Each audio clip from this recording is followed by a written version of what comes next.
प्रायः साधकों को यह भ्रम होता है श्रीमद् भागवत महापुराण और श्रीमद् भगवत गीता दोनों एक ही हैं। ऐसे साधकों को समझना चाहिए कि दोनों एक नहीं अपितु दो ग्रंथ हैं।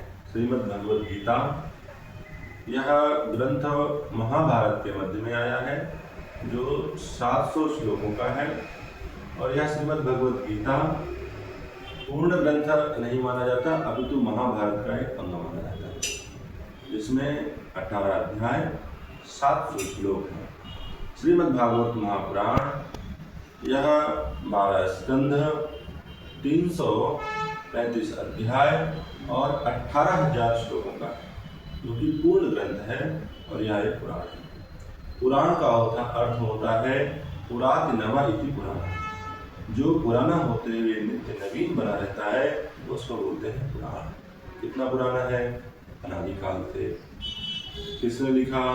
यह नारायण ने ब्रह्मा जी को दिया, ब्रह्मा जी ने अपने पुत्र नारद जी को बताया, नारद जी ने अपने शिष्य श्री वेद व्यास जी को बताया, वेद व्यास जी के माध्यम से सुखदेव जी के माध्यम से परीक्षित और परीक्षित की सभा में बैठे हुए अन्यान बहुत सारे लोगों को यह ज्ञान हुआ और इसी परंपरा से हम लोगों तक श्रीमद् भागवत महापुराण पहुंचा।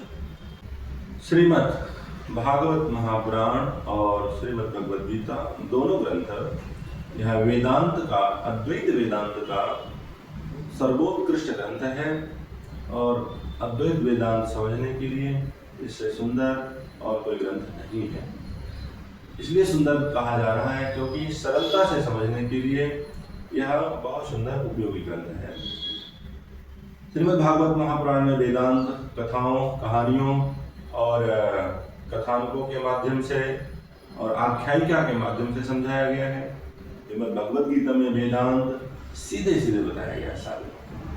यह एक मूल अंतर है। वैसे श्रीमद् भागवत महापुराण में भी कई ऐसे प्रसंग आते हैं जिसमें वेदांत को सीधे तरीके से समझाया गया है और वेदांत का सर्वोत्कृष्ट ग्रंथ इसलिए कहा जा रहा है कि वेदांत, अद्वैत वेदांत में ब्रह्मसूत्र को मूल ग्रंथ माना जाता है और ब्रह्म सूत्र से श्रीमद् भागवत महापुराण का आरंभ होता है, इसलिए वेदांत का सर्वोत्कृष्ट ग्रंथ श्रीमद् भागवत महापुराण है, ऐसा कहा जाता है।